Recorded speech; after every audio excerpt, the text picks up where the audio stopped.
কি অবস্থা সবাই ভালো আছেন নিয়ে যে দেখেন বর্তমানে আমরা কাজ করতেছি এই যে হৃদয় তুমি কিছু বলো ইউটিউব চ্যানেলের সম্পর্কে যে সবাই সাবস্ক্রাইব করো সালাম করে ভাইরাল হতে পারলাম না আর কি বলবো তুমি কিছু বলো হৃদয়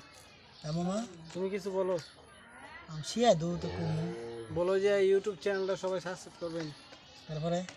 বলো শিয়ন দিব শিয়ন লাগবো মুখস্থ কোন লাগবো তারপর সব পেতাম মুখস্থ করা লাগতো না সবাই কয়ে দাও আমার দিব লাগাইলা রে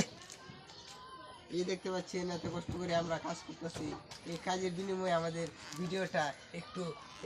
শেয়ার করে দেন এবং ভাইরাল করে দেন আমাদের সজিত মামাকে ভাইরাল করে দেন তাহলে আমরা খুশি হব তো সবাই তো দেখতে পারছেন আমরা আজকে অনেক কাজ করতেছি কি তো করলাম যে লাগাইলাম এটা খুলে ইউটিউব চ্যানেলে সাবস্ক্রাইব করবেন আর বিষয়টা হচ্ছে এই তুমি ঢাকা কবে যাবা মামা ঢাকা যাব ঈদের পরে ঈদের পরে যাবা আচ্ছা খুদা হাফেজ একটা টাটা দিয়ে দাও মামা